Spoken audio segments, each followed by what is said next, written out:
scene and started yelling Jane's name repeatedly. Jane screamed for her brothers and her dad to help. And by this point, Jeremy had taken off. According One minute.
Wow.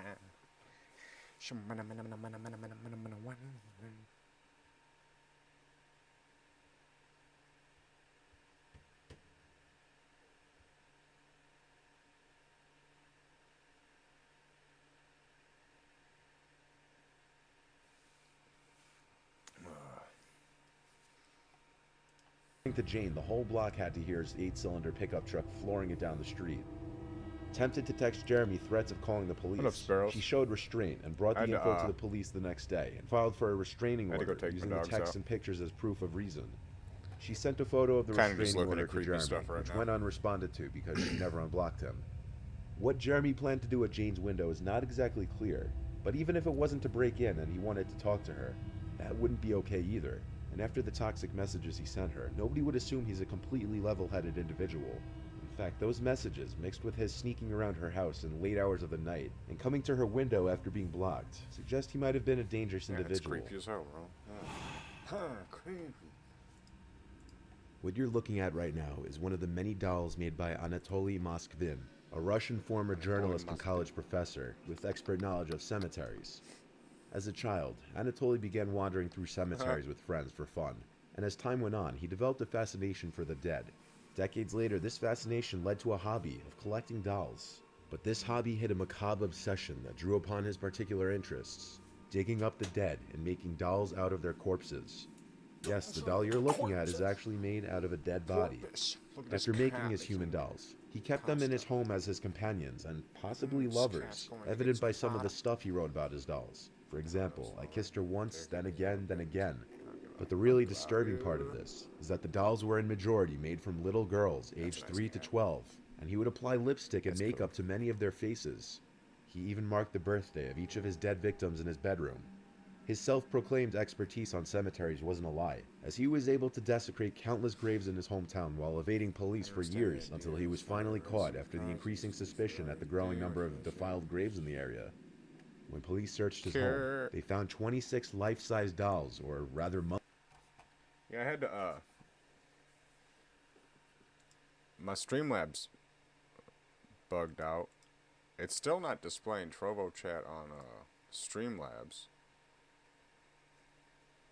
It don't seem... This guy's, Sparrows, 2005 popped in, said hi. It didn't roll chat back up, so I'm assuming I just needed to restart it.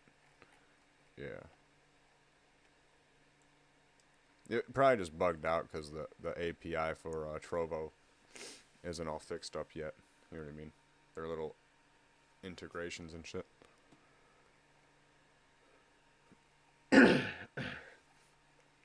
I remember like 6 months ago when I first heard about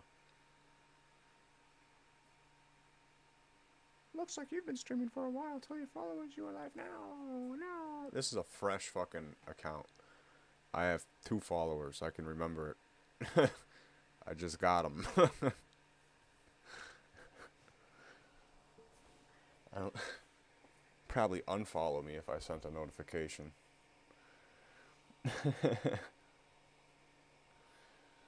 What a Miss Robot.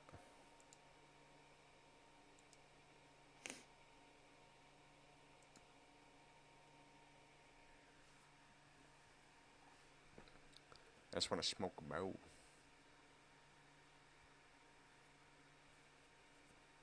Oh shit. Anastasia, JYC.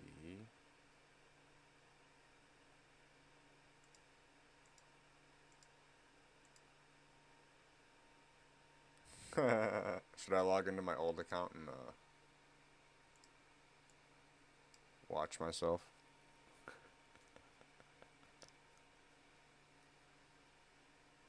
Are you new to Trovo? Oh yeah, totally, man. Totally. There wasn't even a notification. Let's check Streamlabs.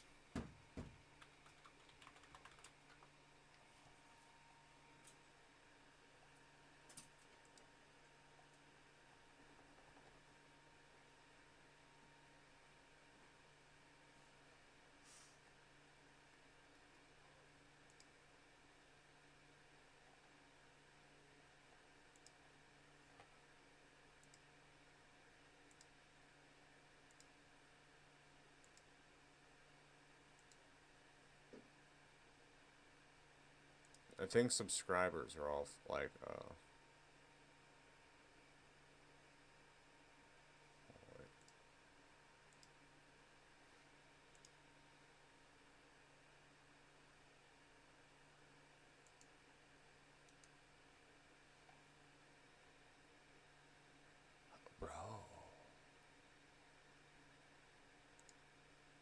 Didn't I just link it though?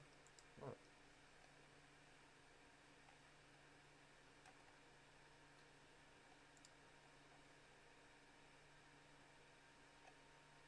It's not set up yet. Yeah, look. Not gonna show my stream key. Welcome to Trovo. Yay!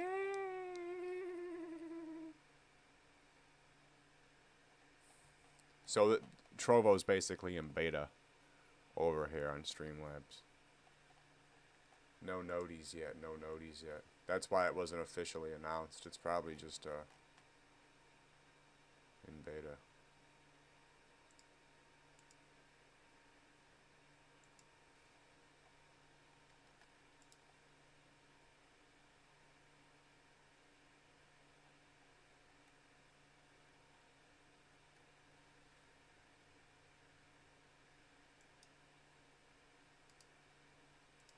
Mummified corpses scattered throughout the house. But the police didn't know they were corpses at first, until he openly admitted to it. His parents, who lived in the same flat as him, claimed to know nothing of his activities. His parents and others who had seen the dolls stated that they did not suspect that there were dead bodies inside. I'm just using normal then again, who would? Chat box Not even the police suspected the dolls to be bodies at first. His parents said they thought it was just his hobby to make such big dolls and did not see anything wrong with it. During a hearing in which he sought to be released from a psychiatric hospital to care for his elderly mother and live with a new girlfriend, he refused to apologize to his victim's parents. In his mind, he thought he was doing something good, as he stated he felt great sympathy for the dead children and thought that they could be brought back to life by either science or black magic. He even went as far as to shun the parents for leaving their daughters in the cold, whereas he took them into the warmth to be reborn. Anatoly dried the corpses using a combination of salt and baking soda, and then stored the bodies in secure, dry places in and around cemeteries. Once the bodies dried, he carried them to his home, where he used various methods to make the dolls, in an attempt to give the children functional bodies to be used when he eventually discovered a way to bring them back to life, feeling that their physical remains were too decayed and ugly for them to feel comfortable or happy. While some of the parents want Anatoly locked away behind bars for life, it was determined that he suffered a form of paranoid schizophrenia and has since been held in a psychiatric hospital. From his perspective, he may have thought he was saving a bunch of young girls, but from any other perspective, it was a horrific, downright disturbing thing to do. What the fuck? The picture you're looking at right now is of Amy Reeves and her baby sister. The backstory behind this picture isn't as cute and wholesome as one would imagine. On this day, Amy was taking her sister out trick-or-treating for Halloween. Amy lives in the backwoods of Texas. She moved from Houston to a small town closer to Galveston, as she described to be about an hour drive towards the southeast coast. Amy's move from the big city to a very small town was much needed for her, as she was sick of the city life, and settling into a very small home with 2 acres was a nice change of scenery for her. However, she kept noticing something completely eerie from the moment she moved into the house. It had nothing to do with the property or the home, but rather something outside the home.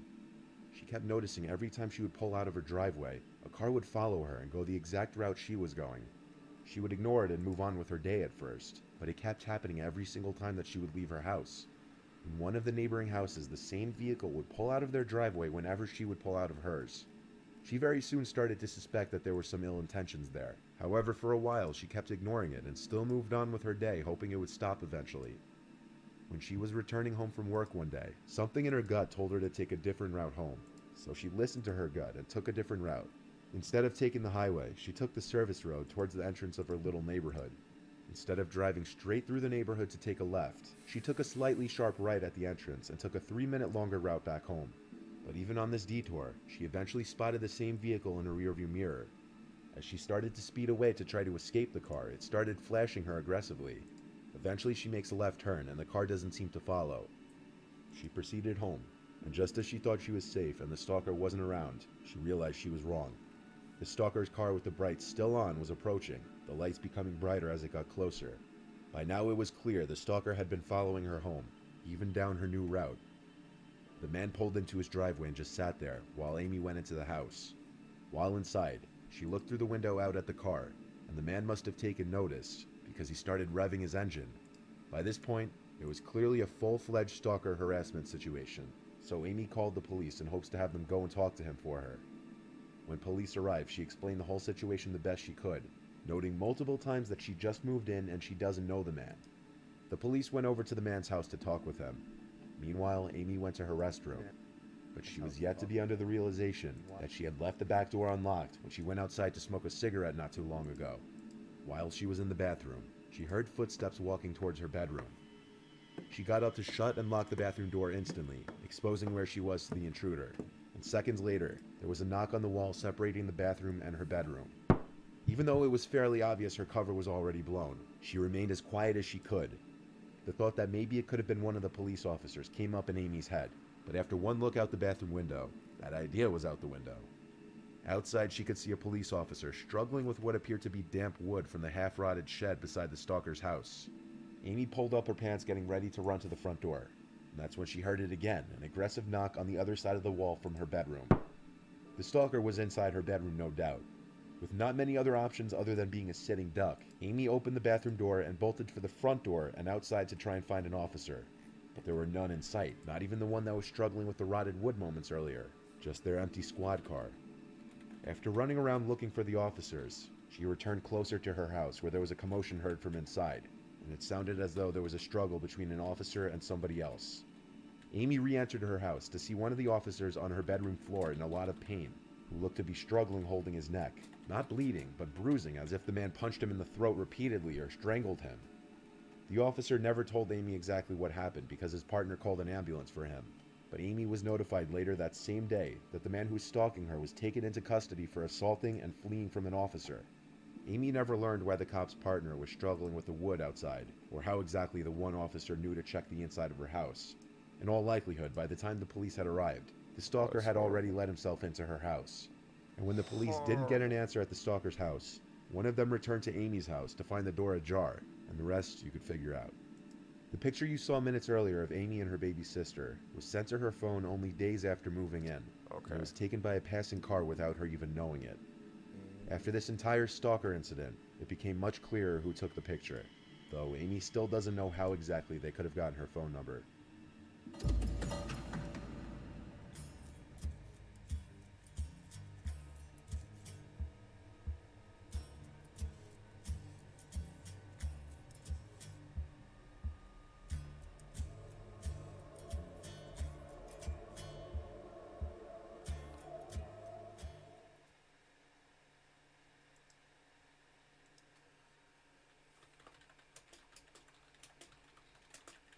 Coming up in this video,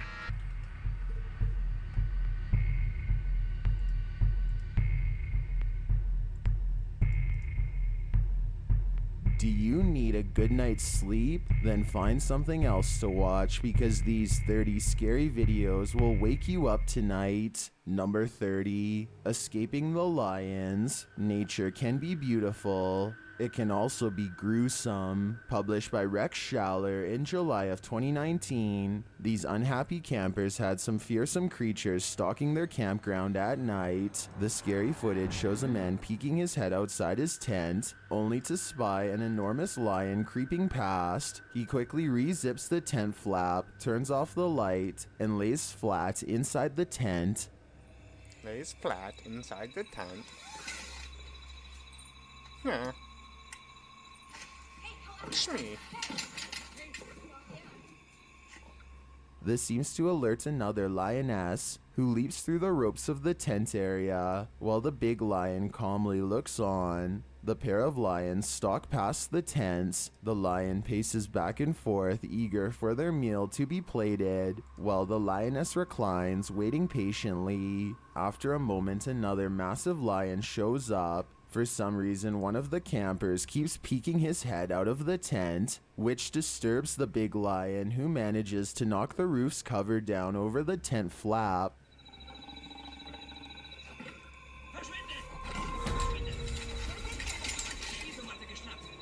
The lions continue to stalk them, even pawing at the tent aggressively and pulling on the poles with its massive claws. The lion grows more and more aggravated and aggressive. Finally, the pair appear to become bored and wander off into the night. Many in the comments say these campers were lucky the lions were only curious, not hungry. Others note how the zipper somehow gave them a sense of security, when that was probably never the case. One thing's for sure though, these unhappy campers didn't get a wink of sleep that night. Number 29. Child at the door. What would you do if a child showed up at your doorstep at night? Posted to TikTok by Shane King 85, who said it was from his neighbor's security camera. This Ring video was captured at 3:30 in the morning. The video looks outside onto the front doorstep. A young girl in a nightgown walks up to the door and knocks, looking into a side window. It appears she is alone, although some have said they see someone lurking in the darkness behind her. After peeking in at the other side of the door, the girl runs off after an alarm detects motion. She wanders into the darkness.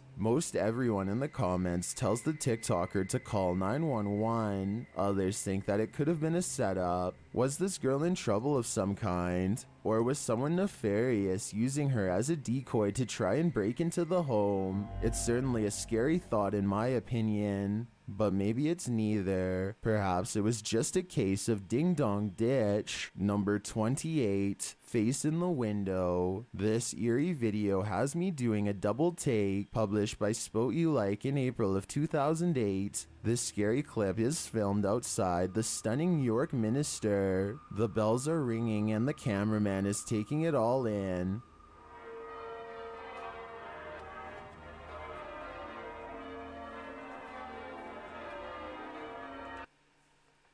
Today's story is about a hit.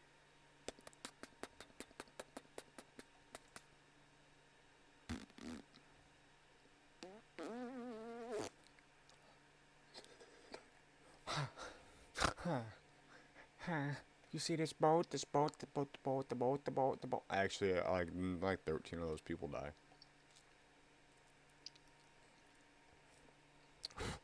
Whoops.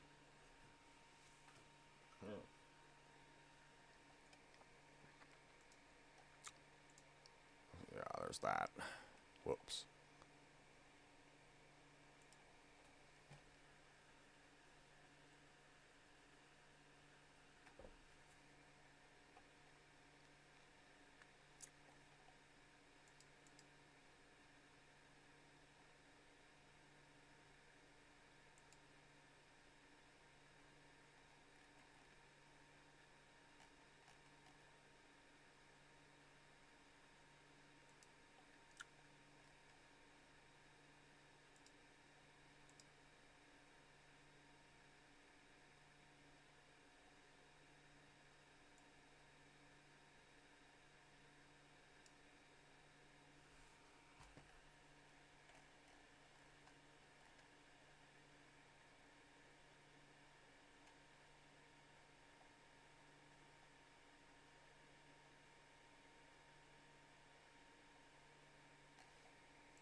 Alright, guys. I think I'm gonna pass out.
pirate movies, software, and games. As you would guess, this has enraged copyright holders and prosecutors who have been trying to shut down the site and punish pirates. But despite how many times they take it down, it seems like it's always just a matter of time until the site is back up and running. Considering this, you would think that the key to solving the issue is addressing the root problem by taking down the founders. But prosecutors have tried this as well. They chased the founders across the world, threw them in jail, and charged them with every copyright infringement charge you can think of. Yet, the Pirate Bay still lives on. In fact, one of the founders is actually happy to do jail time in order to keep the Pirate Bay alive. So, here's how the Pirate Bay came to life, what happened to the founders, and why prosecutors have struggled to take it down. Taking a look back, the origins of the Pirate Bay date back to a Swedish organization called Piratbyrån, which means the Piracy Bureau. As the name suggests, the organization focused on legalizing piracy through political connections, petitioning, and lobbying. Most people at the organization felt that information should be allowed to freely spread across the internet, and they questioned the idea of intellectual property. In fact, some of these guys would even argue that piracy is helpful to companies because it gets expensive software and games into the hands of people who would have otherwise never tried it. And once they get addicted to the said game or software, they're much more likely to actually buy it the second or third time around. Now, I would never argue that piracy is moral, but there's no doubt that software like Windows, Adobe's Creative Cloud, and even Grand Theft Auto wouldn't be nearly as popular as they are today without piracy. This line of reasoning was basically the framework of Piratbyrån, and in September of 2003, they would decide to take it to the next level. 3 Piratbyrån employees named Peter Sund, Gottfrid Swartham, and Frederick Nage launched a file-sharing website called the Pirate Bay. The idea was inspired by BitTorrent, which made its debut a few years before this. Originally, the Pirate Bay was run out of servers in Mexico. Gottfrid convinced his employer, who had service in Mexico, to help them run the site, but it didn't take long for his employer to back off. So, the founders were forced to bring the site back home, and Gottfrid ran it using his Pentium 3 laptop, which only had 256 megabytes of RAM. Despite the basic setup, given the limited number of file-sharing sites back in 2003, it didn't take long for pirates to flood in. By the end of 2004, the Pirate Bay saw a total of 1 million users and 60,000 files being shared. As the site grew, the trio expanded their operations by getting servers and databases, and they transformed their laptop service into an international hub for file sharing. And by 2006, everything under the sun was being shared on the site, whether that be music and movies or software and games. And to make things worse, the Pirate Bay wasn't even trying to distance themselves from these activities. Some other popular piracy sites like Mega.nz try to put up a good guy persona in order to minimize trouble with the law. But this wasn't the case with the Pirate Bay.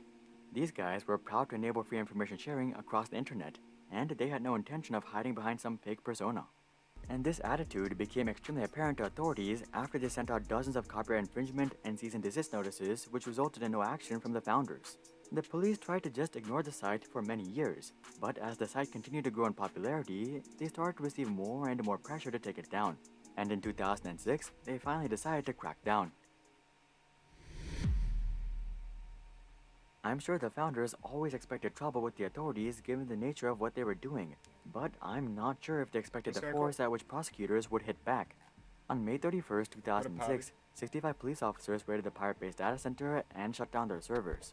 None of the founders were arrested, but it was made pretty clear that the site should not be restarted. As you would guess though, the founders ignored these demands. They went ahead and got new servers in an unspecified location in the Netherlands, and the Pirate Bay was back up and running within just 3 days. Not only did the raid not take down the website, but it actually led to more people using the website. You see, the police raid became international news, and even the New York Times ran a story about it. Aside from driving more users to the website, these news articles fueled an international movement amongst internet nerds. One hacker went ahead and hacked into Sweden's national police website, polisen.se, and took down the website. And just as the police website was restored, the government website was taken down. Clearly, these were extremely irresponsible moves, but they definitely made a statement. Shortly after the raid, the Pirate Bay grew to be the 465th most visited website in the world, and some lawyers even jumped onto the founder's side. The lawyers accused the police of unfairly impounding every server in sight during the raid.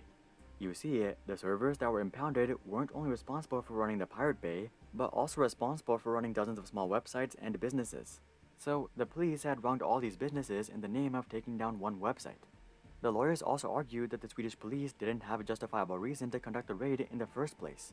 They accused the Swedish government of giving in to American political pressure instead of carrying out law and order. The government, of course, strongly denied these charges, and these cases didn't really go anywhere. But the government had a nightmare dealing with all this unexpected negative PR. Initially, they expected that they would be hailed as the heroes fighting against piracy, but instead, they were made out to be the villains. The thing is, most people have pirated media or software at some point during their lives. Statistically, 52% of online users have watched pirated videos, even though 59% of users are aware that downloading and streaming pirated videos is illegal. And that's just the people who admitted to it. As a result, when the news came out that the Pirate Bay had been taken down, it was not like the average person was jumping up and down in excitement. The more realistic reaction was probably, oh well, it was nice while it lasted. Considering this, only a very small portion of people went out of their way to support the Swedish government's actions. And without large public support, the government couldn't just raid the Pirate Bay again, cause that would just increase its popularity even more. So they decided to address the root by taking down the founders. On April 17, 2009, the three founders, Peter, Fredrik, and Gottfried, as well as the server provider, Carl Lundstrom, were found guilty of assistance to copyright infringement and were each sentenced to 1 year in prison. They were also ordered to pay a fine worth 30 million Swedish kronor or $4.3 million. The squad appealed the verdict, arguing that Sweden gave in to political pressure. This actually decreased each of their sentences by a few months, but it increased the fine to 46 million kronor or $6.6 million. This didn't really matter to the founders though, as they had no intention of paying the fine. Peter actually held up a sign during the press conference that followed the verdict that said, "I owe you 31 million kronor." He followed up this statement by suggesting that this was all the government was going to get. He claimed that he didn't have any money, and even if he did, he'd rather burn everything and not even give them the ashes. In terms of the arrest though, Carl and Peter didn't really resist much further, and they simply gave in. But the same could not be said about Gottfried and Fredrik, who went on the run. Gottfried ran away to Cambodia, which had a no extradition policy to Sweden. But despite the policy, the Cambodian police arrested Gottfried on August 30, 2012 and deported him back to Sweden. There's been some speculation that Sweden and Cambodia had an insider deal to extradite Gottfried. Just 6 days after Gottfried was arrested, the Swedish government announced a 400 million kronor grant for Cambodia. So it is awfully suspicious, but all we can do is speculate. Once Gottfried was back in Sweden, he served his jail sentence at the Mariefred prison. But the police didn't just stop right there. They also piled on hacking and fraud charges, which led to a total 3-year sentence. But eventually, in September of 2015, Gottfried was released. And finally, as for Fredrik, he was able to evade the police for even longer than Gottfried. He had fled to Laos/Thailand, and he had built a life in both of these countries. Honestly, I don't know why he didn't just choose one or the other, as this dual life resulted in him crossing the border on a regular basis. And during one of these border crossings in November of 2014, he was arrested and deported. Fortunately for Fredrik, his prison sentence was far less severe than Gottfried's, coming in at 10 months. Fredrik actually claims that prison wasn't even that bad and that it was well worth it for the Pirate Bay. Apparently, he was the only one in the prison that was there for a virtual crime, so the guards weren't as tough on him. He says that he was able to smuggle in USB sticks with movies on them and watch them on his prison TV. He did miss his friends and family, but he received dozens of letters from fans of the Pirate Bay, which he says helped him get through the 10 months. Anyway, now that all the founders were behind bars, the police could finally shut down the Pirate Bay once and for all, or so they thought. On December 9, 2014, the Swedish police raided the Pirate Bay once again and impounded all of their servers, computers, and equipment. With the founders out of the game, this must be the end, right? Well, just 4 days after the Pirate Bay was taken down, a torrent site called IsoHunt launched a website called oldpiratebay.org, which mirrored all the content on the Pirate Bay. And this is when the prosecutors realized that they had lost the game forever. Here's the thing, the Pirate Bay doesn't actually host any files themselves. They just connect peers from around the world using links. So all the Pirate Bay is storing is links. The contents of the entire website can be stored within a gigabyte, if not less, and there are thousands of people making copies of the website on a daily basis. So even if authorities take down one copy of the site, it's not very difficult to upload a gigabyte of data to a new server and get a new domain. And that's why it's impossible to truly take down the Pirate Bay. Considering this, prosecutors have basically given up on taking down the Pirate Bay, as there's simply no single person to hold accountable. In the meantime, copyright holders have shifted their efforts to working with internet service providers to cut internet to pirates. But this has just led to pirates using VPNs. Anyway, as for the founders today, Peter went ahead and founded a Patreon-type service called Flattr. Instead of donating to creators though, the service is used to donate to websites and projects that better society and reveal corruption like WikiLeaks. Aside from Flattr, Peter has also given several speeches and interviews regarding his various views on the world. Gottfried and Frederick, on the other hand, don't have nearly as big of a public image. In fact, they have no public presence at all, and they simply disappeared into the depths of the internet. After Frederick was released, he said that he was going to get an IT job and settle in Laos, so that's presumably what he's doing now. And that's what happened to the Pirate Bay's founder and why the Pirate Bay can never be taken down. Do you guys think Pirate... That's awesome.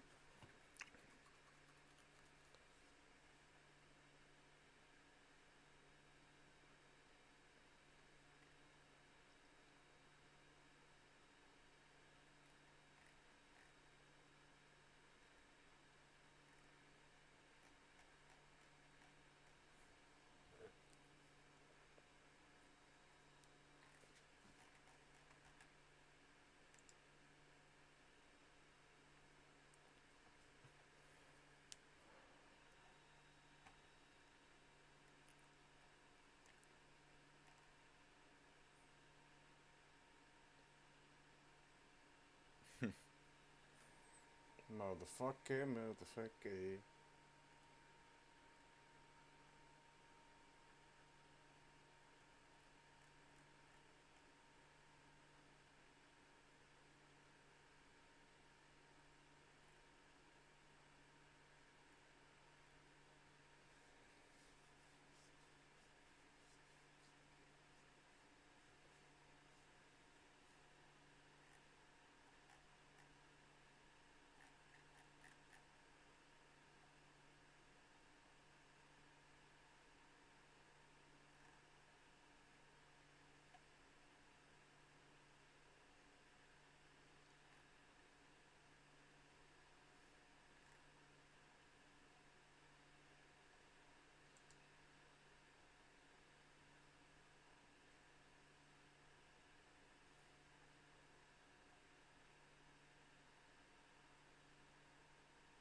Realizations about their lives to accidentally discovering crime scenes and dead bodies.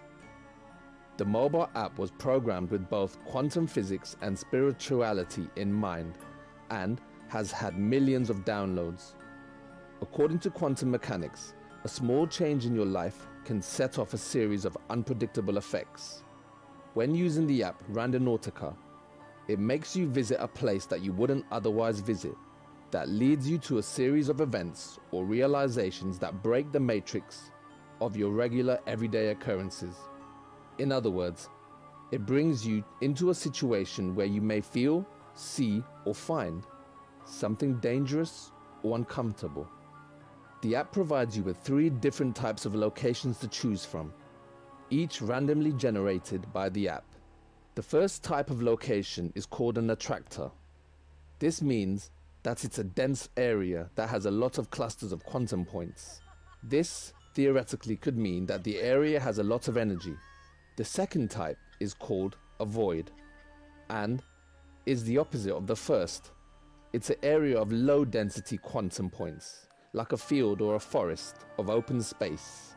And the third type is called an anomaly and is considered the strongest and most dangerous kind of location to visit, especially if you have a strong intention like evil or danger in mind and are on a mission to find the answers you're looking for. With all of that explained, let's go ahead and check out these creepy Randonautica videos that will make you uninstall the app. Hey guys, my name is The Dark Knight. Thank you for joining me on Project Dark Knight Horror. I hope you liked the video. Let's do this. The Corpse. Eric Gunner from the YouTube channel with the same name is popular over in Mexico, known for his creepy supernatural videos in abandoned buildings. And this video of his is no different.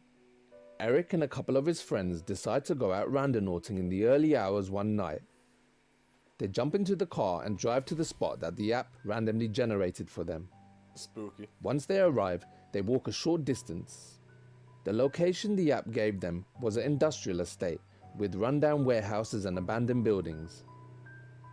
They soon realize that the exact spot is located in one of the abandoned buildings, so, one by one, they jump over the wall and start honing in on the location.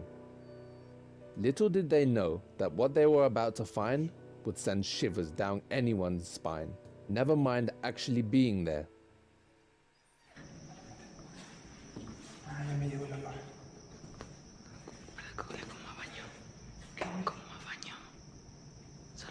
Creepy.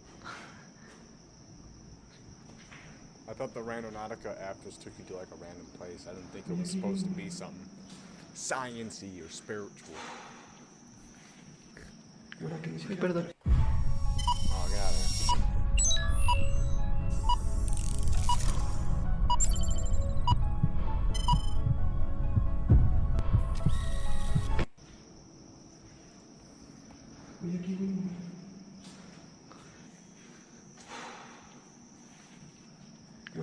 Perdón.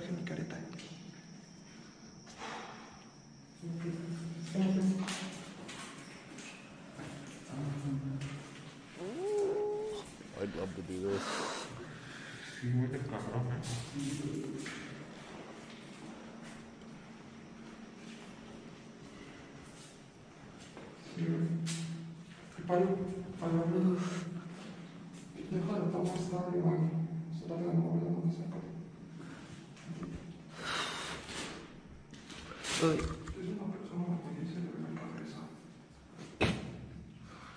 I had to blur out the image because of YouTube's rules.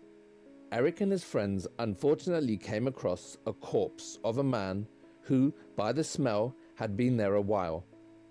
Walking through an abandoned building late at night, you're not going to find anything pleasant. I'm amazed that people call it Randonautica gone wrong. What's in the box? In this next piece, the app has led this young man and his friends to the side of a road near a stream. They have a look around and find a mysteriously hidden pink box. It's all very intriguing, until that is, the man cuts the tape. Suddenly, the men are hit by a very bad stench. Whatever's in the box makes them gag and are physically expelled away from it. Only after some coaxing does the man open it, and what they find inside makes them sick.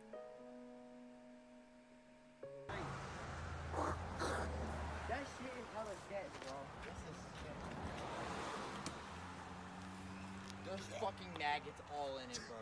This is sketchy as hell. Nigga, I'm telling you, somebody's body in that bitch, bro. And so what do we do? Call the police? If there's a fucking body, we're calling the cops on it. Nigga, I'm gonna throw the fuck up. I don't even want to look, bro.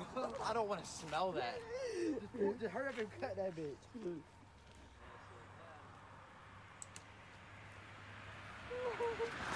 These guys sound like stoners.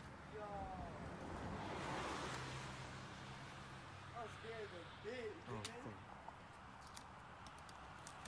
I'm freaking the fuck out. What if somebody it smells so bad? What if somebody's like arm or something? Open it, bitch. Open it, Matthew. Open it. Bro, if it, you gotta call the cops, nigga. You gotta stand over here, butt that shit. You gotta open it from the other side. Nigga, I'm not looking at that shit. Hell no.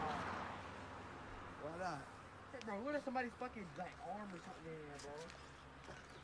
If we find a dismembered body, scared. I don't. I'm scared as hell, bro. Bro, it's gonna be some dookie, bro. Look how many fucking maggots there are, bro. It's decomposed. It's gonna be It's gonna be a some dead dookie, animal, bro. I already see it. Nigga, but why would they duck? Give a fucking Why would they damn? put it so close? Why would they duck? But still, you know people are retarded. Oh, what side does it open up from this side? It opens up from this side. Oh, yeah, I'm going to here. Fuck that shit. Do it. Open it. With what? Your knife.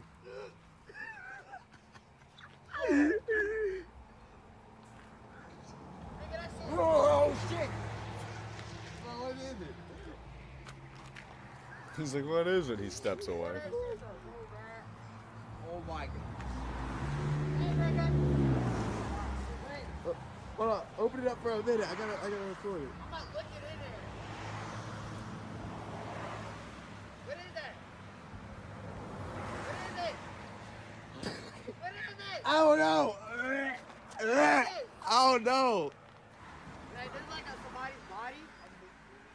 You like somebody's body? Huh? I don't know. I'm holding my breath every time I go over there.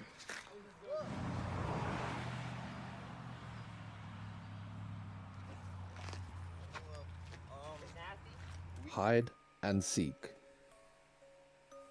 Jazzco has a popular YouTube channel and is well known for his dark web mystery boxes. He's also into exploration of abandoned buildings, and lately he's been using the app Randonautica. In his video, him and his friend Chris do just that. So, on this night, in Lake Placid, they follow their location, which leads them to an abandoned rundown area near a car park. It's like some type of corporation. The pin is right there. We are next to a spa over here, and then there's a... They come across a creepy looking doll, a diary and a jacket. Yo, what?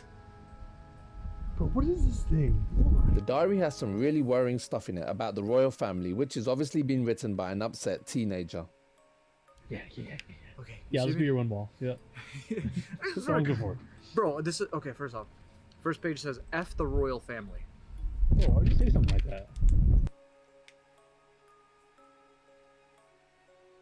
They decide to enter the building in the daytime, which they do. The building is obviously abandoned and is full of broken glass and debris. Such a hassle getting here. Oh my god. Man, Why am I whispering? I think we're good. Who the hell got pissed off here? They make their way into the depths of the building, and it gets darker and darker the deeper they go. A couple of times they think they can hear voices. Their intent was something that didn't belong. As they got into the basement, the worst possible thing could have happened. They enter a door that says, "Come in," just as Chris thinks he heard voices. All the while there's evidence that someone or some people have been there. At this point, Jazzco is sure that he can hear talking, and Chris asks, "Shall we go?" Just then, they hear a loud bang and run and hide. Every single step they take, broken glass crunches under their feet as they try to hide in the dark. I do too. I heard something voices over there. I don't know. That could have been paranormal, I guess. Oh my god!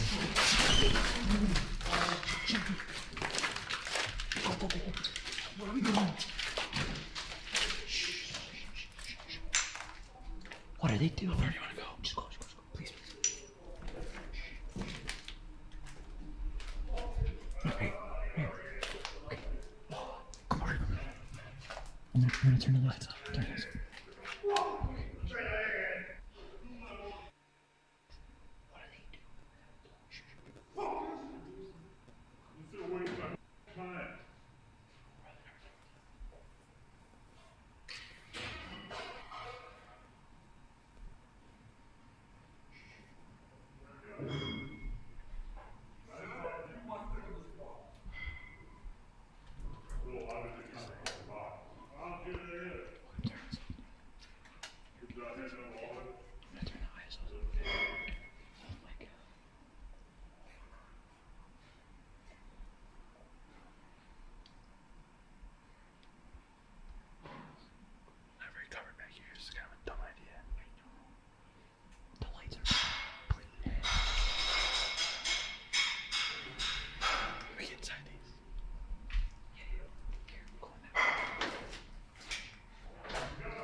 What up, Nora?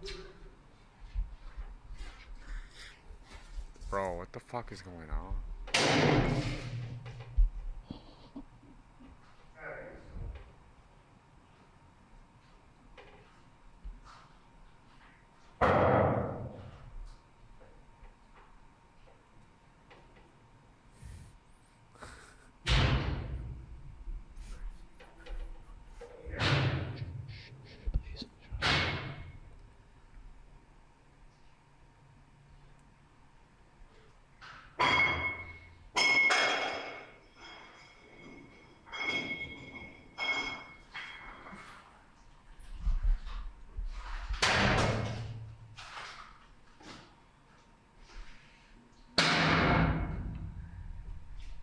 So they were running from these guys.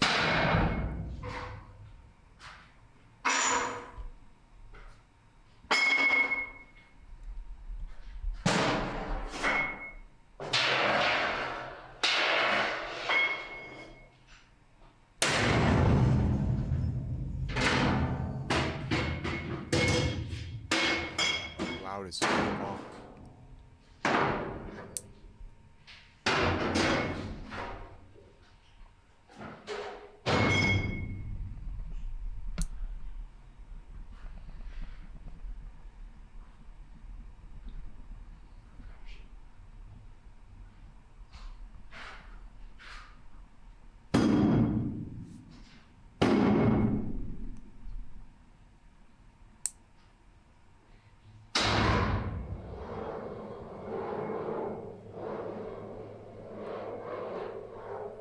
Yo.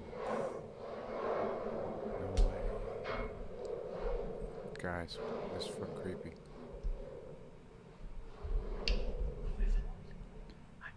No. It's got to be staged, bro.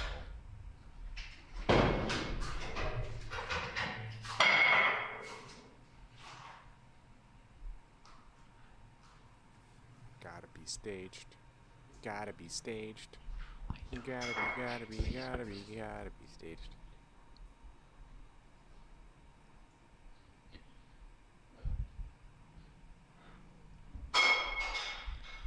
Creepy as fuck, bro.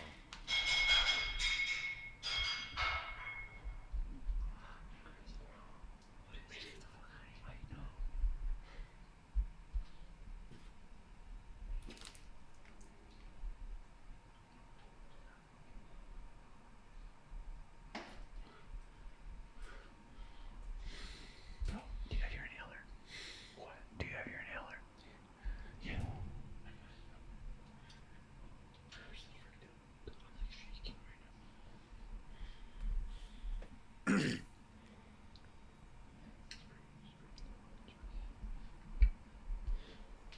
Chris, I don't know what to do, bro.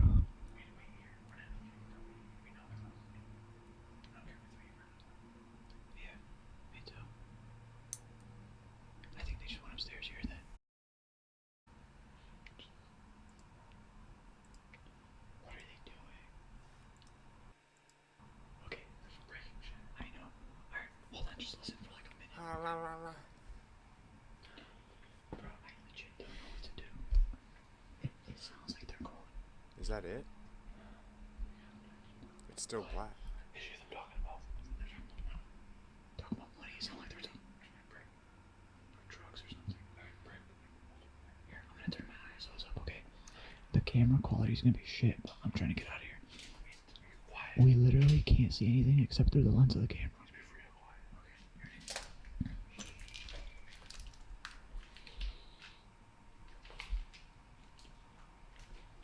I'd be freaking the fuck out right now.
We'll sneak out.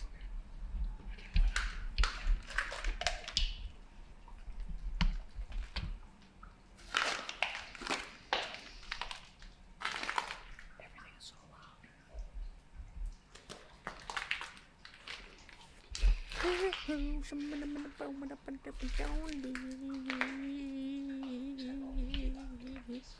They just both get fucking harpooned and shot at, and there's zombies now. It's just dying light.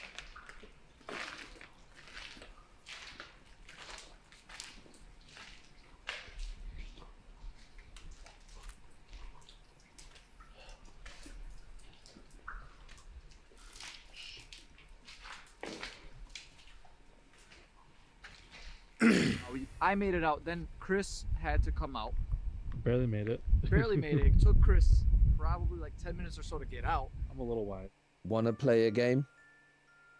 Matt Hall from TikTok decides to try Randonautica on his own.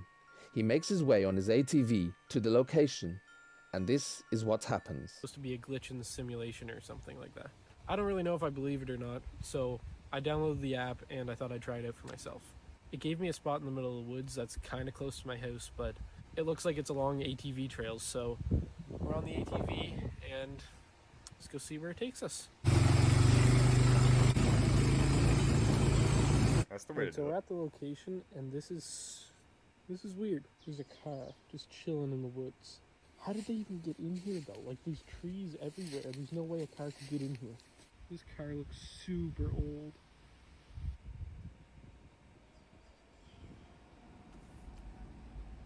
What the fuck was that? Holy shit.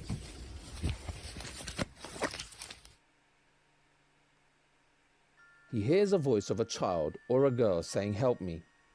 In part 2, he goes back to the same location and again, he hears a voice. The voice says, "Wanna play a game?" A water bottle. There's water in the bottle.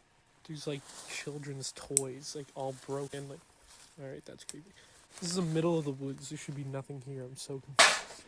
Alright, other than the shirt and like the toys and stuff, there's nothing else here. I walked like all around the car, but I don't see anything else. That's all that's here. Is there anybody Dog here? just scared the fuck out of me.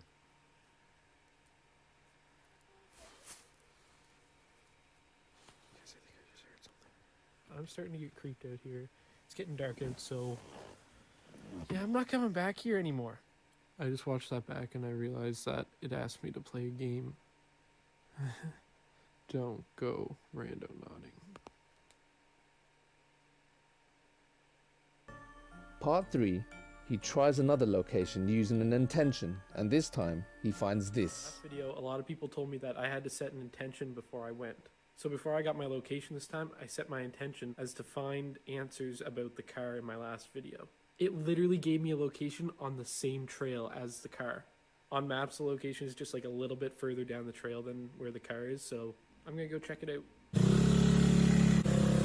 Okay, well we're here. This is just as creepy, if not creepier than the car.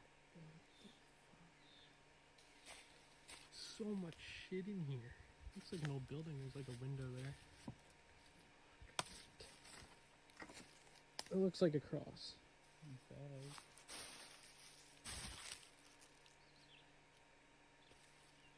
The SIM card.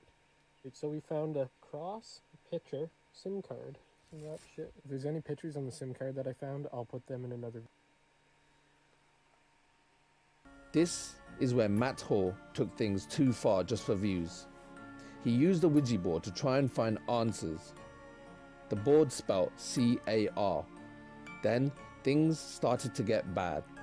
Randonautica plus Ouija board equals a whole lot of trouble. Anyway, and there's nobody talking, there's nobody in it. But at the end, the video starts to like cut out, and I think you can hear somebody crying. Here's the footage from when I went through the card. Alright, let's see what's on the card.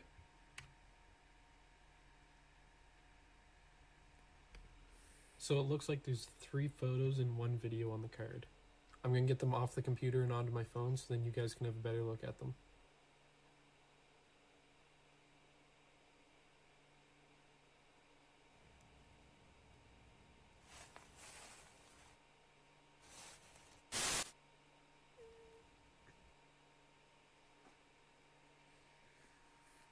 So me and my girlfriend were messing around with the Ouija board. It spelled out the word car, and I instantly thought about my Randonaut videos.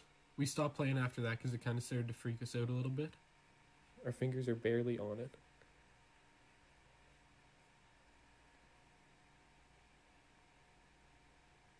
It literally just spelled out car. I'm not doing this anymore.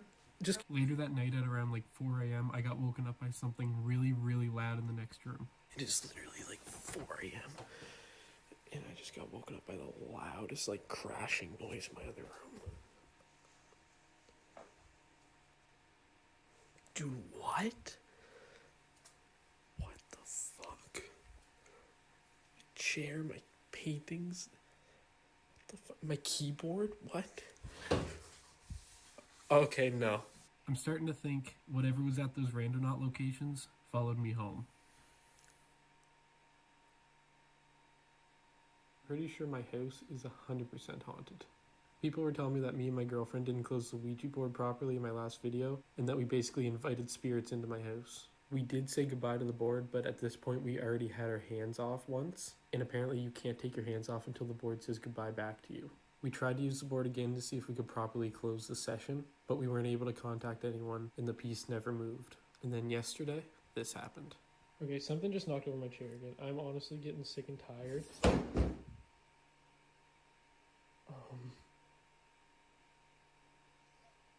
What? Hello? Is there anybody here? If you're here, do something.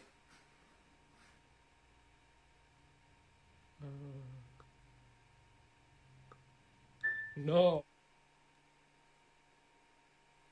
So the other day I was home alone and I walked downstairs to go to my room. Are they all When I Matt got to Hall? the bottom of the stairs, I saw a shadow-like figure sitting in one of the chairs. The shadow disappeared pretty quick, but the chair was still rocking, so I took my phone out and started recording. Again, I was home alone. There was nobody else at the house, so what you hear at the end scared me enough that I stayed at a friend's house that night. I swear to God, I just saw someone sitting in this chair, and now it's rocking a little bit. Hello? Is anybody here? Oh my God. What do you want?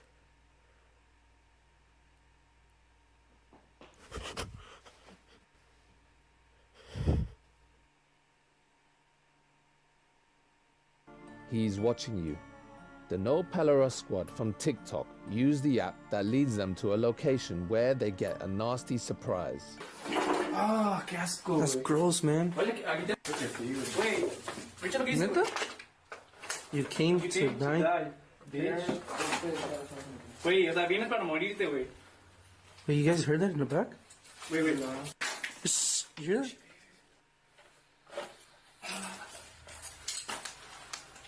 Wait.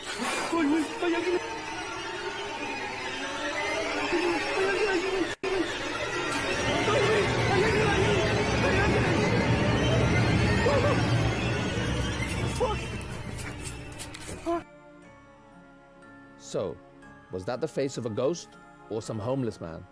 Let me know what you think in the description below. The head on the bus. Baby Nugget Witch from TikTok uses the app and manifests something fun to do with children.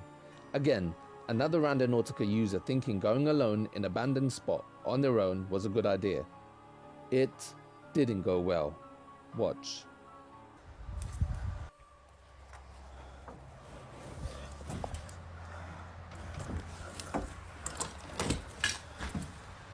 So somebody was in here because there's a weird chair. I'm so scared. That's weird. I was holding still and I just heard like footsteps or something behind me. God, something just touched my hair. Wait, what the fuck? Yo, am I bugging or is somebody fucking standing there watching me? Or is that just a fucking tree?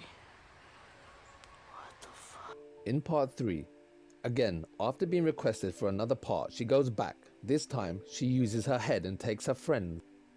But this time, something else makes his presence known.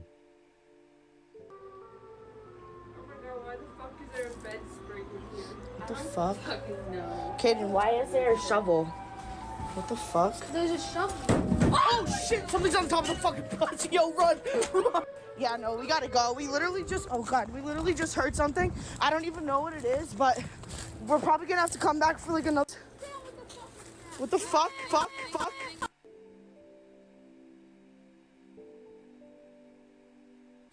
There was literally something. Everything happens for a reason. This TikTok user explains why using the app can be a bad idea.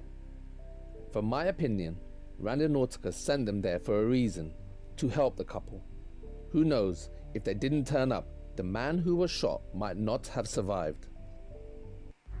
So I just went randonauting.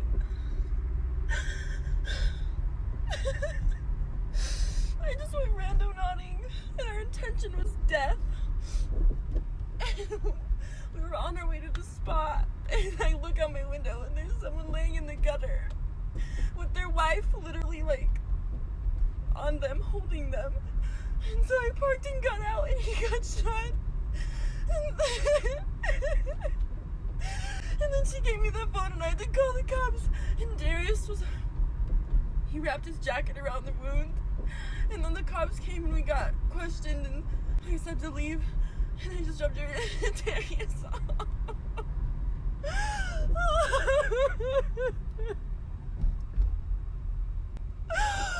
Okay, so you guys wanted me to make a video with Darius so you can hear his point of view, and so here he is. He's gonna just talk about it. Alright y'all, hi, I'm Darius. Before I want to say anything else, the dude is actually okay. The police called me and said that he was recovering at UC Health up the street, so that's all good. Lots of comments were saying that like we like manifested it and stuff. I feel like we just happened to come across it. I honestly think that was a good thing we came across it because we was able to help somebody out. I went out and like helped the wife, put pressure on his wound and stuff because the wife was literally just running around trying to get help because she didn't really know what to do. I feel like it was a good thing we came across it. I feel like it would have happened either way. I still don't recommend searching for death. That was not a good idea for sure. Definitely not. Please just go during the day and be safe. Don't have negative intentions. We don't even know if the app had anything to do with it. Yeah, and it's just not good to just have negative energy. I mean, you kind of get what you look for. You know, honestly, I rate the app 5 stars because we did find what we was looking for. But we weren't even looking for it. Like, we were just being stupid. I thought we was gonna come across like a graveyard or something, or like an old crime scene, like an active, like something actually happening. Look-alike. These girls are amazed, and quite frankly, so am I a bit. Randonautica is one weird app. Do you see a resemblance? Let me know in the comments below. Or am I just imagining it?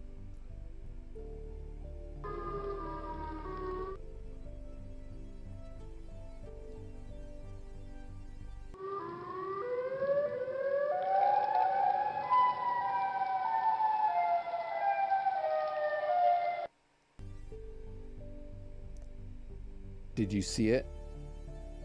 Taylor Vasquez, 66, from TikTok decides to jump on the bandwagon, again on her own. The app leads her to a forested area near a creek. What is about to happen is seriously chilling. It's not just about what they find, but it's about the series of events that makes Randonautica a dangerous app if you're alone. Okay, so I just opened up one of the photos, and it's whatever the fuck that is. Then we have these random 3. This one's a It's Your Birthday with the snowman with... And these 2 I just put together. It's like, play with me. Alright, I think it was just my imagination. I think I'm just hearing shit, but I'm trying to read these. I swear I'm friendly.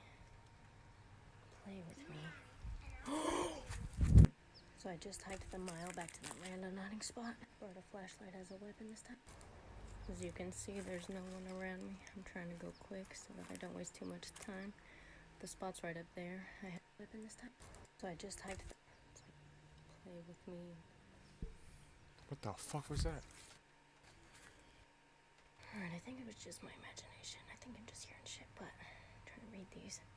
I swear I'm friendly. Play with me. So So I just hiked the mile back to that random hunting spot. Brought a flashlight as a weapon this time. What As up, you can Anna? see, there's no one around me. I'm trying to go quick so that I don't waste too much time. The spot's right up there. I had to go. There was too much water on the other side, so I had to find a way back. So there's the cave, and then there's more of those fucking drawings. Okay, these drawings are creepy as fuck. I feel like I should just grab them all really quick.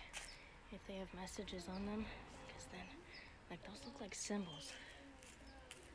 I'm gonna just collect them real quick so that maybe this can help me figure out what they mean. Maybe there's meaning to them. I'm too scared to stay that long.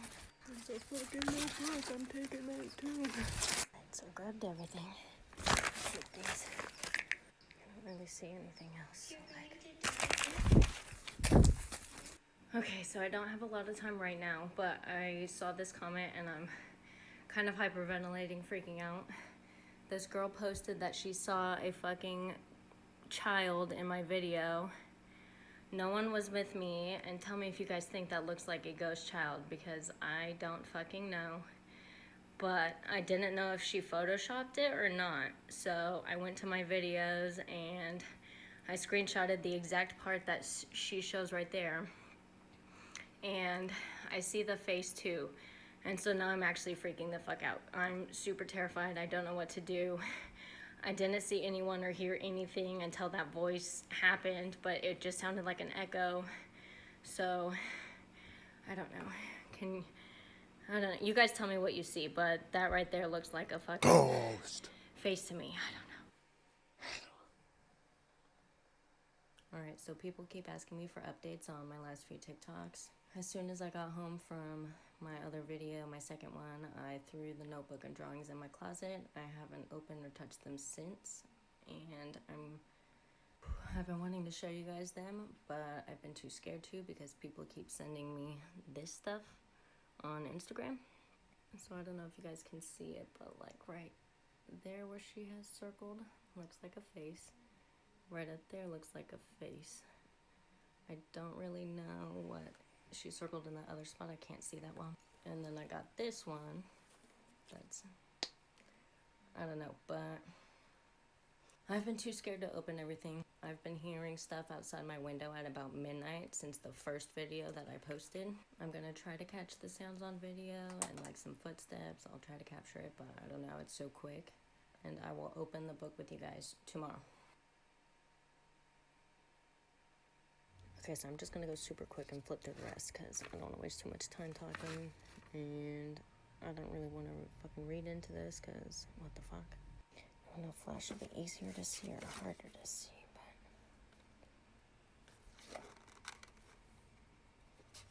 but with the messages in this fucking book so far, I don't really want to keep it that long. What the fuck?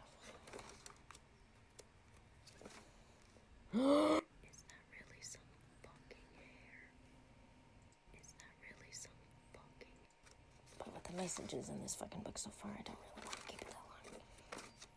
What the fuck? Is that really some fucking hair?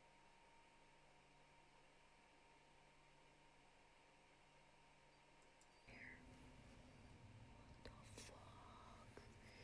Okay.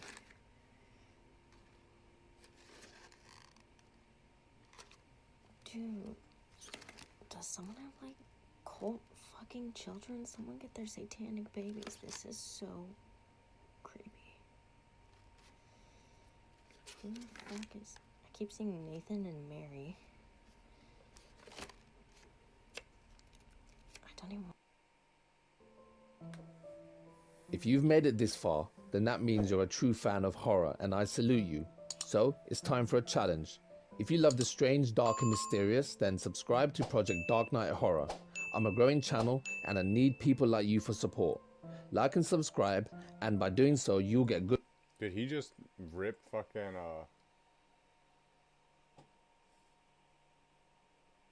He just ripped Mr. Ballin's fucking intro. Good karma back into your life by helping someone that needs it. The body in the case. TikTok user Ugg Henry used the app, which led them to a black suitcase which washed up on the rocks. What they found inside made the headlines. Guys, we found a suitcase at the beach. Gabby, go. I'll hold your stuff. Bro. Wait, open it. Open it. It stinks, y'all. It washed up. Oh. Oh. Okay, so she's calling the police so we can see if it's actually a dead body or it's just food. What do I... found a suitcase on the point in Alpine Beach. And... Yeah, here's the crime scene.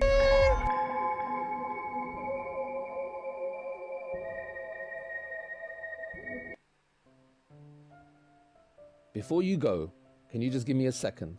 If you've enjoyed the video, please can you subscribe to my channel? I really need good supporters like you. So if you're a fan of the strange, dark and mysterious, then subscribe to Project Dark Knight Horror. I make videos on the supernatural, torture devices, creepypastas, true horror stories, top 10 ghosts, eaten alive. I totally would have subscribed if he wouldn't have just taken that other guy's strange, dark and mysterious intro.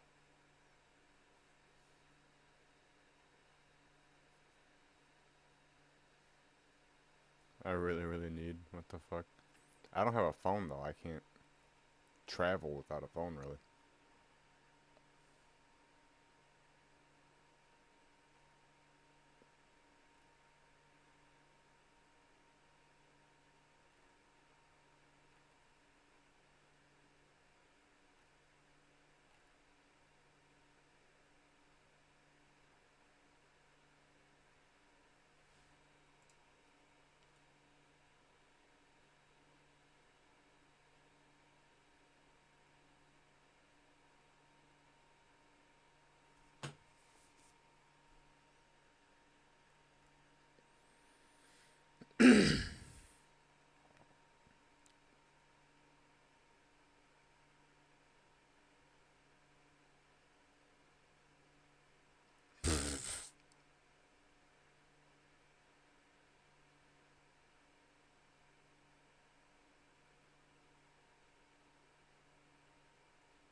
New stuff.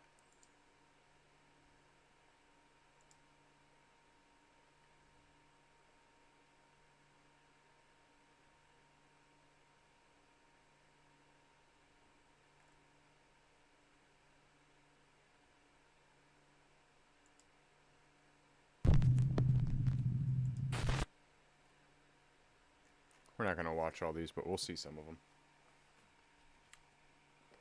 I need a quick break.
What wow.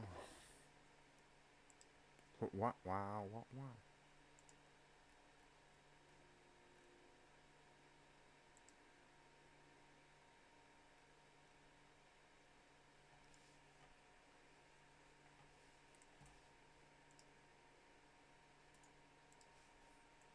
Check something real quick.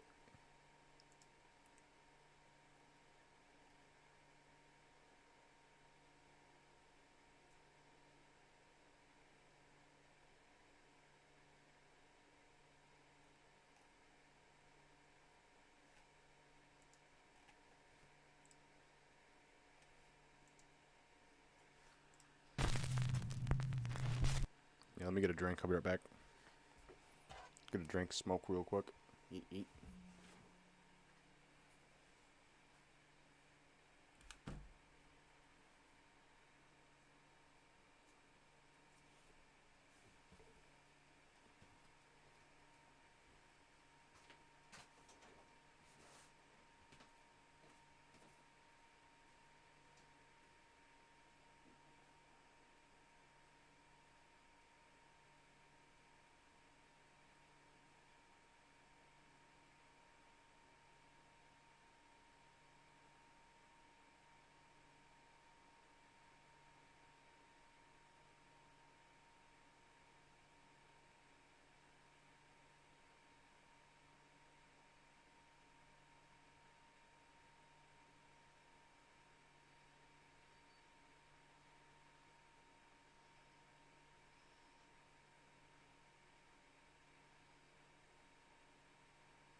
dude. Top 5 ghosts caught on camera. Attachment. Tammy Jermathy says that paranormal activity has become a regular part of her life. Tammy believes that it... What happened? What happened?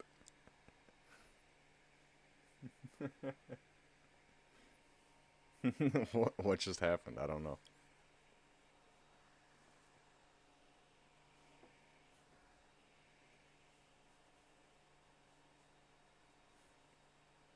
Chair is moving? No, it's not. Shut up.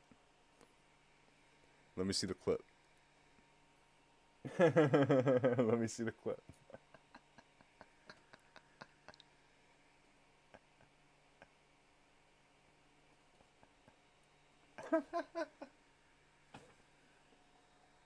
I closed my window. There wasn't a dog over here?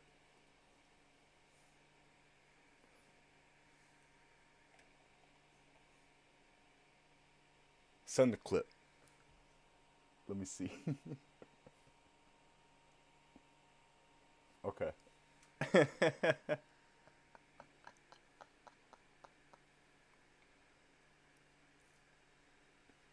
If you clip it, it'll go to my Hoover automatically and I can post it on there.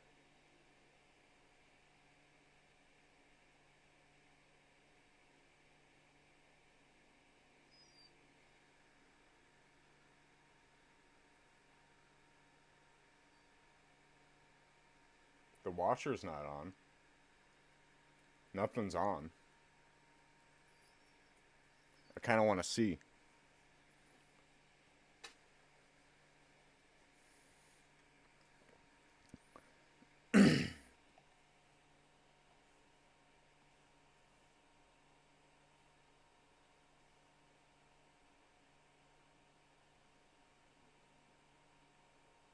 My window's closed. Nothing's shaking.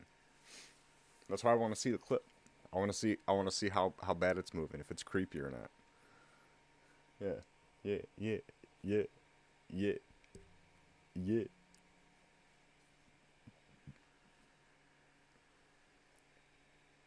And my cam's mounted on the laptop, like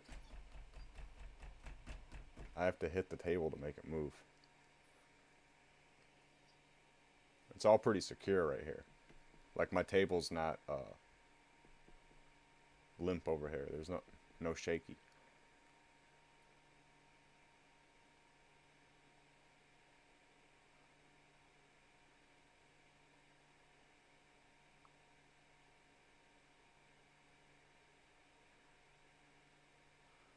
That's creepy. How long did it shake for?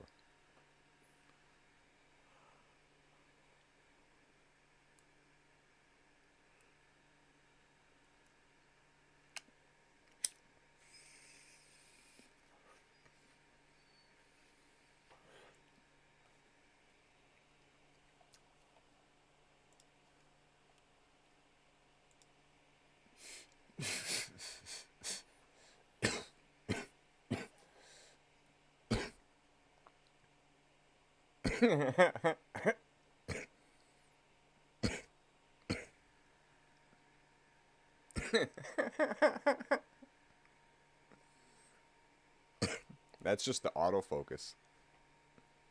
That's what I'm gonna say. That's just autofocus. That's just autofocus. You had me going. You had me going.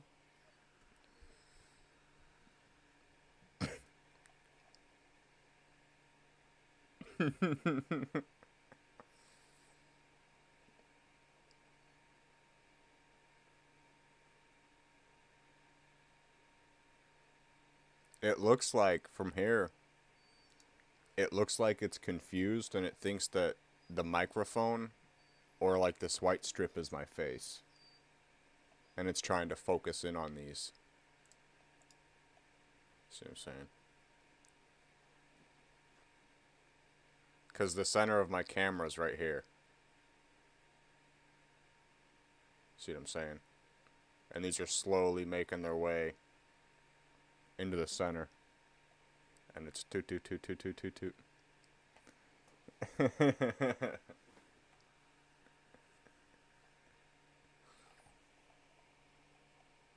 Yeah, the autofocus. Maybe there's an invisible ghost. The autofocus will try to focus on things that have like a sheen. You know what I'm saying? Like this part of my head right here, there's a sheen right here. It'll try to focus on anything that has a sheen.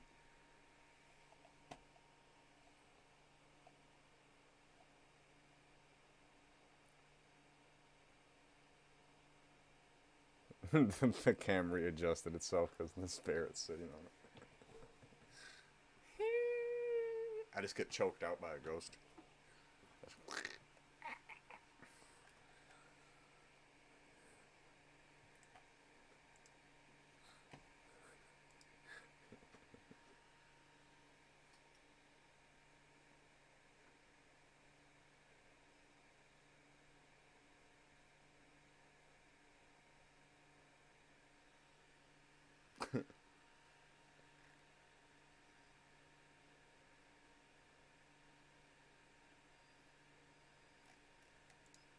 The dark entity has attached itself to her and follows her from home to home.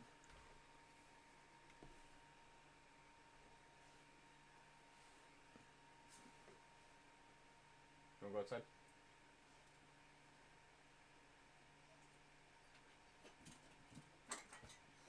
Stop. Stop.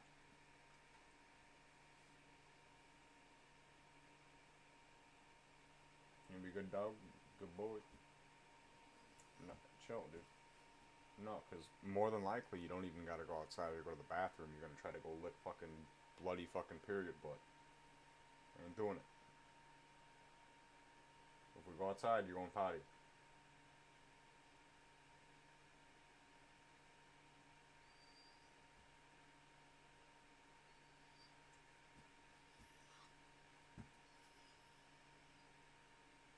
You gonna go potty? Stop.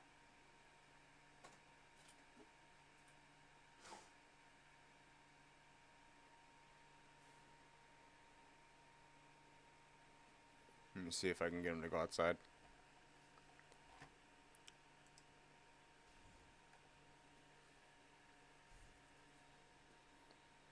Bum bum bum bum bum bum bum bum bum bum bum bum. I like multi-streaming.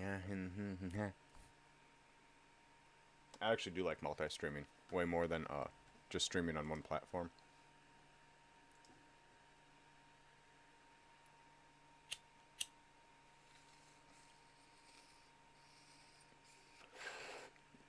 Yeah.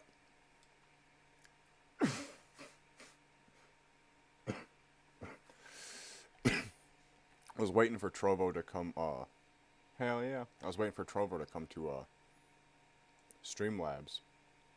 I don't know if I'm gonna use my old account, or if, because I talked a bunch of shit on that account, so it's probably blocked. It's probably like perma shadow banned, you know what I'm saying? Because on Twitch I get, like, normally, like, 10 to 15, like, unique viewers, you know what I'm saying? Like, 10 to like 20. Normally it says like, I think like 14 is my average unique viewers. So like 14 people that don't pop into the stream. You know what I'm saying? Like 14 not following people will view the stream for like a couple of minutes.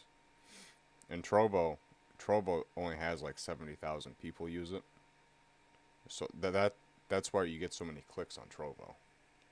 And then as soon as I started talking shit about them juking the algorithm and shit, when I was talking about switching back over, my click-through like went down to like Twitch levels. You know what I'm saying? So they have 75,000 people and I have like literally like 2% of like the overall community, like their overall like website following my fucking channel, right?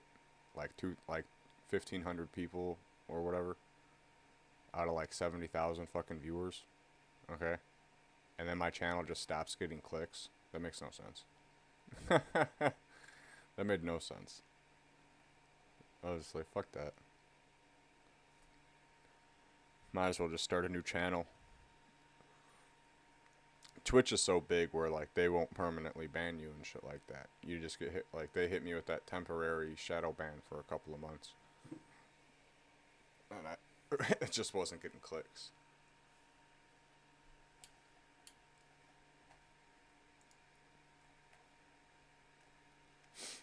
But on small platforms, people are looking for people to hang out with. So like that's why they're all, you know, moving around. And the way it was set up before was to get viewers to go discover people that they wanted to go hang out with. And that, like, you know, and they added like the Discord style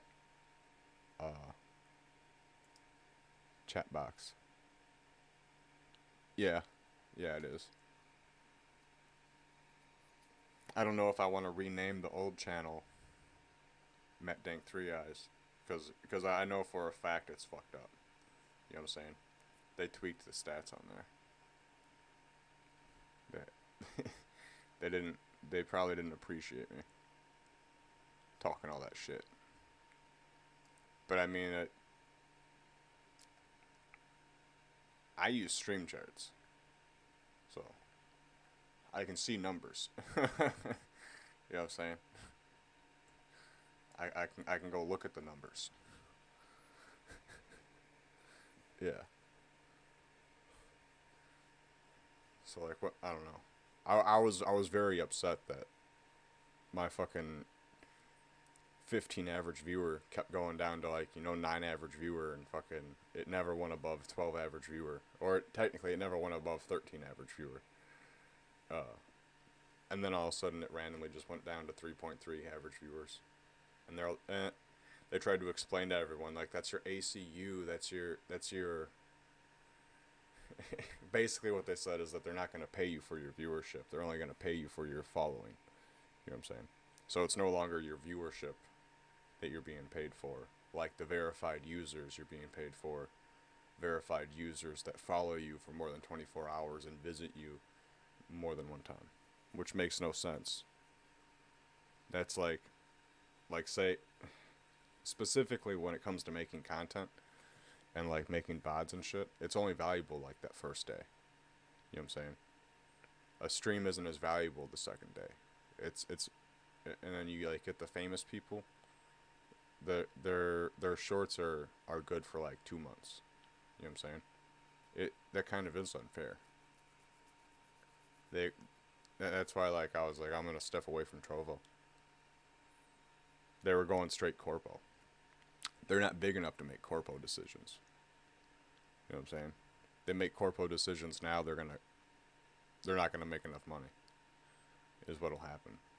They'll have like a small group of people spending a lot of money, but those semi-famous people, they're gonna be approached by a platform with big bucks, and then they're gonna leave Trovo. Like Trovo has to Trovo's not gonna offer them multi-million-dollar contracts for having, you know, 5,000 viewers and shit.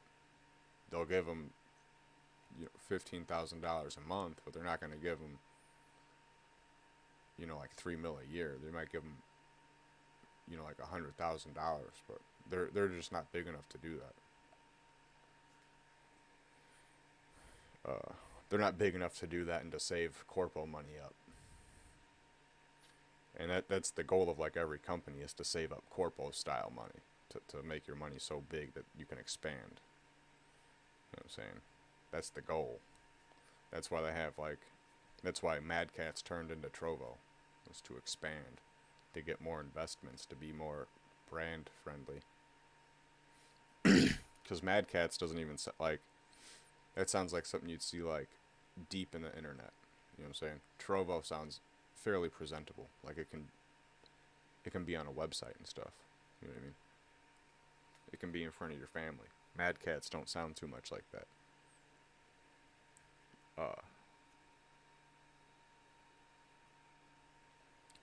I'm really uncertain about the future of Trovo.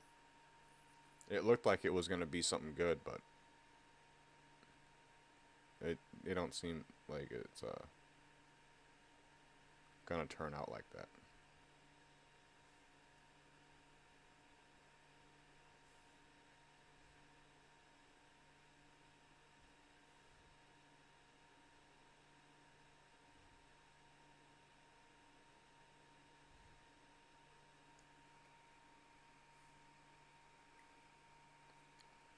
Yeah. Like, they have money backing them, but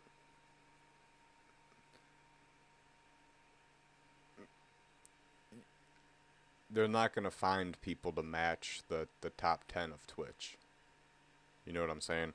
The top 10 people of Twitch have such a simp army that there's no way they're going to pluck some people out of the internet, some highly overly agreeable people out of the internet, out of the darkest crevices of the internet, get them on a streaming platform and make millions off of them. You know what I'm saying? Twitch already does that. Twitch has all those people. Like, their whole thing was letting the streamers be streamers and like do what they wanted to do. I'm gonna stop talking about it. I don't want to get my channel messed up. Already off to a bad start. They're so small. They'll fucking review this VOD eventually. They'll be like, oh, he was using these keywords. We gotta go look. And then they'll be like, oh, it's the guy that was like, fuck the CCP.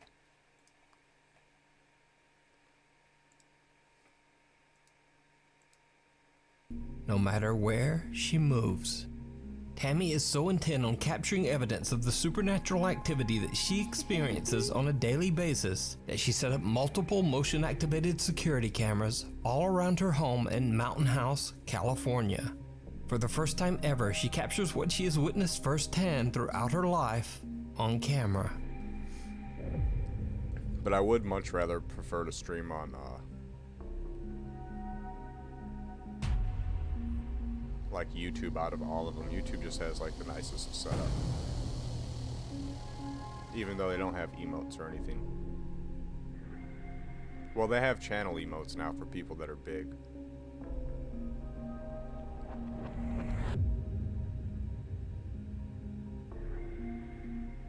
There could be like a cat. You mean? Her cameras capture extreme poltergeist activity as furniture and objects move on their own. And then, most terrifying of all, a pale figure can be seen looking out from behind a wall. And these spooky incidents are just the beginning of what Tammy captures on her cameras. On January 30th, 2020, Tammy packs up her life and moves from California to her new home in McKinney, Texas. Almost immediately after moving in, the paranormal activity starts up once again, and the events only seem to get worse as Tammy, her cats, and even her dog are terrorized by the dark presence in her home. So he's literally been standing there now for about 10 minutes. What is your guys' favorite streaming platform been? That's something I would actually like to know.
YouTube's just been like my all-time favorite.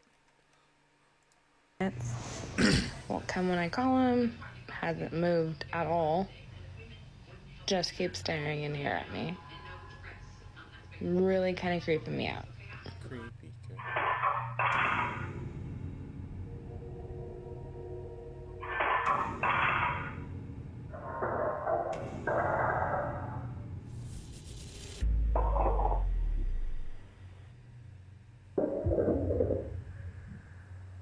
Tammy's cats seem visibly spooked by something we can't see. And as her cute little doggy is alone in the kitchen, a fork suddenly launches from the dishes in the kitchen sink and lands in an empty frying pan. Another area in Tammy's new Texas home that seems to attract a lot of supernatural activity is her bedroom, where she keeps a collection of antique dolls, old photos, and clothing in a wooden and glass display cabinet.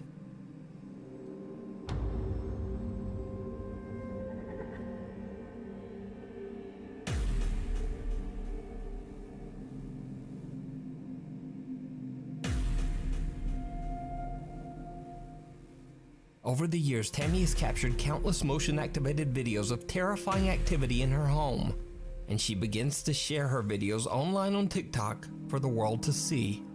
She immediately begins to receive a lot of attention from concerned paranormal fans as she frequently uploads her haunting experiences. To Tammy's horror, the unknown entity that she captured on camera in her old home seems to have returned with a vengeance.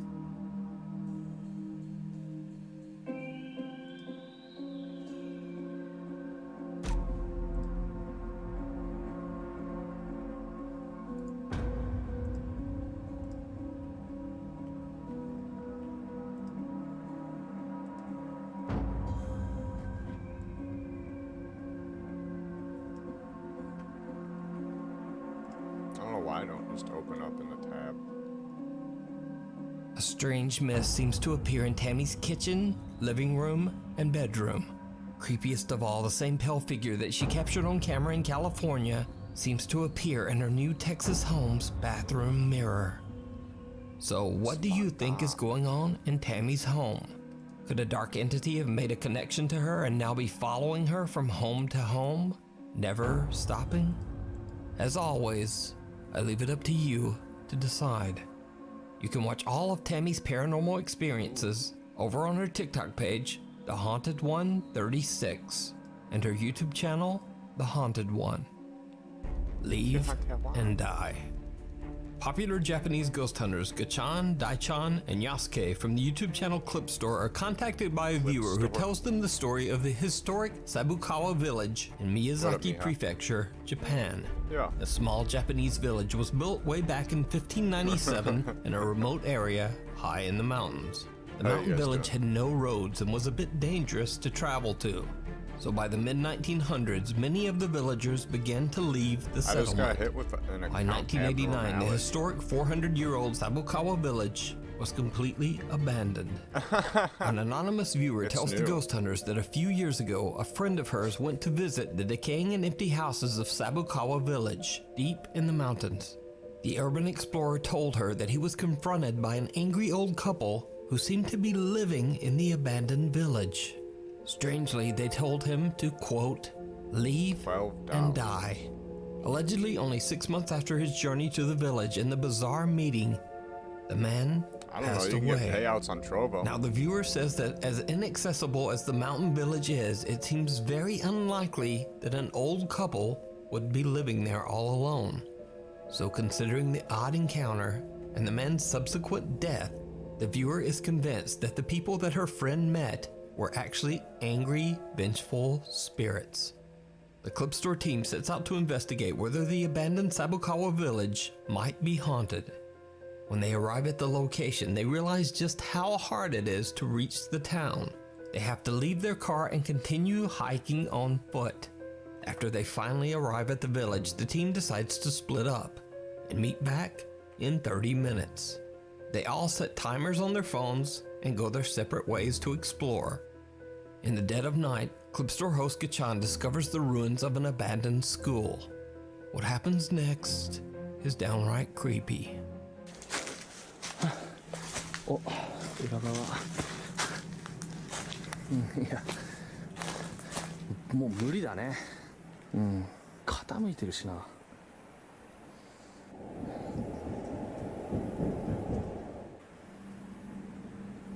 え？うん、傾いてるしな。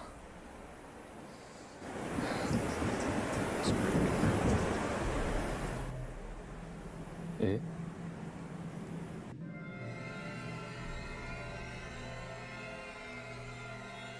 走る足音みたいなしてえはめっちゃ誰もいるわけないけどさ。 Gachan discovers that the building is on the verge of collapse, but still from somewhere inside, he hears the sound of someone running, followed by the loud bang of something slamming or falling. 物音すごい。お、何？タイマー鳴った。 That could be fake めっ as ちゃ fuck. 物音したの今入るか。 Let's be honest.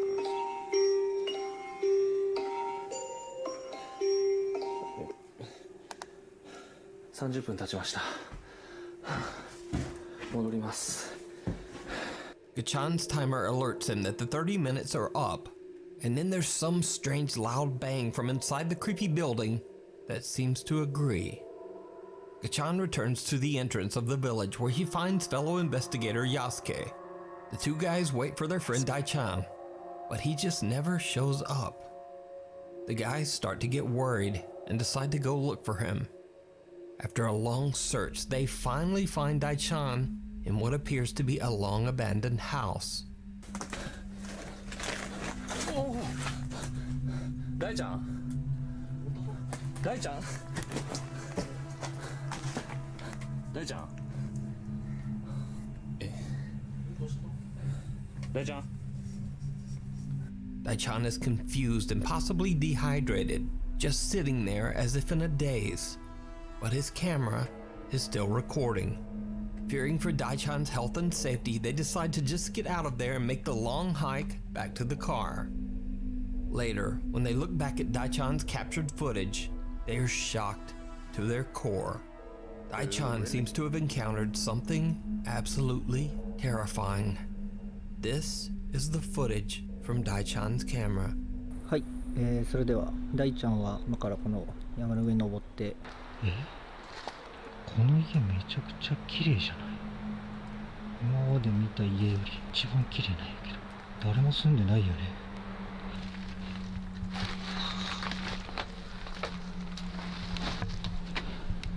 結構しっかり残ってる。うわぁ、仏壇、神棚が置いてある。家がある。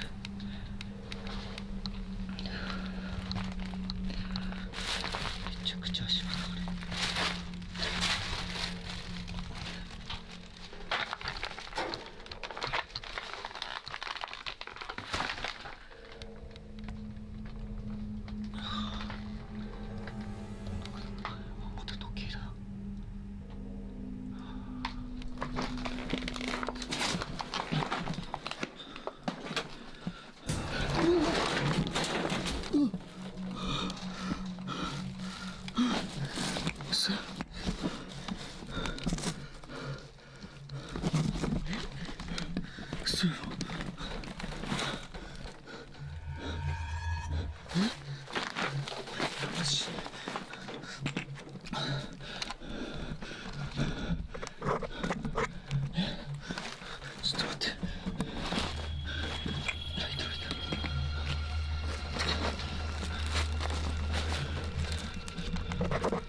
Daichan suddenly sees a bizarre pale face staring back at him from behind a door.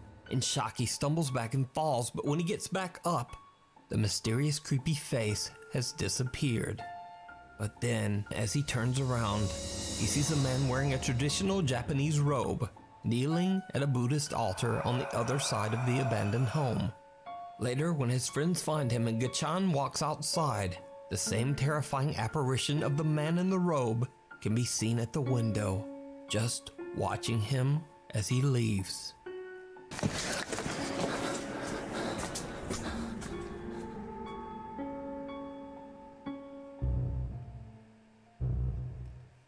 So did the Clip Store team capture real paranormal activity in the abandoned Sabukawa village? Let me know what you think. You can watch this entire two-part investigation with even more scary paranormal moments over on the Japanese YouTube channel, Clip Store. Before we move on to the next video, if you see anything that you think should be included in the top 5, contact us at nukestop5@gmail.com. Ghosts of Carmel, Maine. Now, if you watched Nuke's Top 5 for very long, you know all about the YouTube channel Ghosts of Carmel, Maine. But for anyone new, here's a quick recap. So a man named Kent Burris says that he and his family live in a house that is extremely haunted by multiple ghosts. Over the years, Kent has posted over 100 spooky paranormal video captures to his channel, Ghosts of Carmel, Maine. Okay, there he is, in the window again. You guys say something or do something. Oh my God! No! Oh. Now, in Kent's latest video series, he plans to spend 72 hours all alone inside his haunted home, as he believes this might ramp up the paranormal activity and also make the incidents easier to verify. This video is about being alone in the Lamb house for 72 hours. Because when you sleep in this house and you know there's other people in this house, you know, you question whether something was paranormal related, but you're not sure because there's other people in the house or the cats are in the house. Now, during this 72 hours, the cat stayed out on the porch the whole time. Throughout the day and night, Kent captures multiple strange EVPs throughout his home, and some of the messages are truly disturbing. Are you in the kitchen now?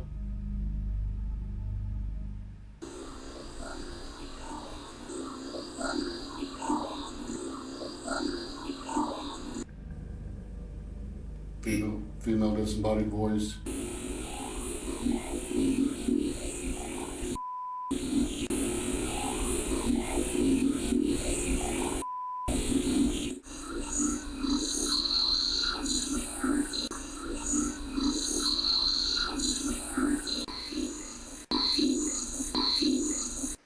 And some of the supernatural EVPs that Kent captures even seem to be chilling threats focused directly at him.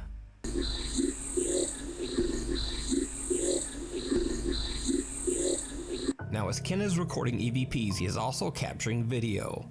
When he reviews his footage later, he realizes that he captured something else in his house. Something absolutely horrifying. Now, when I was doing the captions on these EVPs, I noticed something really strange by the steps. Well, I went to brighten it up and just to check it out, just out of curiosity.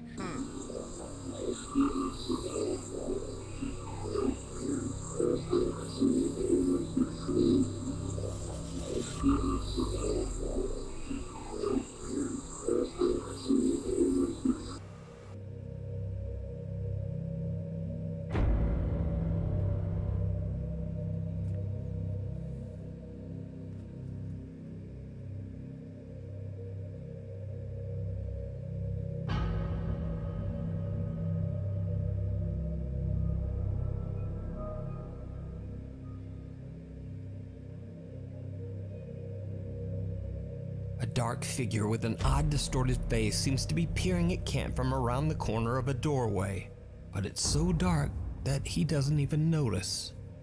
Later, Kent heads upstairs to film in his bedroom, but he suddenly hears an odd, unexplained noise right behind him.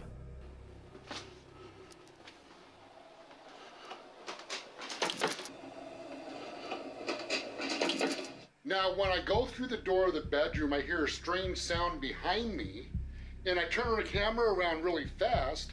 Now, I didn't see anything there, but out of curiosity, when I was going over these recordings, after I saw what was captured on the stairway, I also brightened up, lightened up the recording from when I spun the camera around, and there was another strange anomaly captured.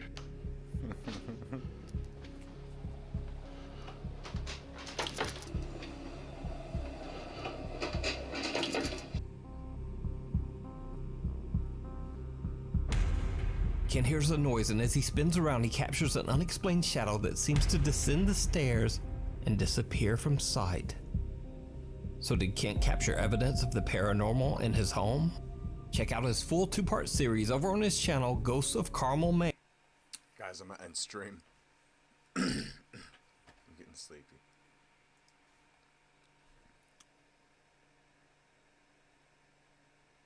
Monday I'll be waking up early.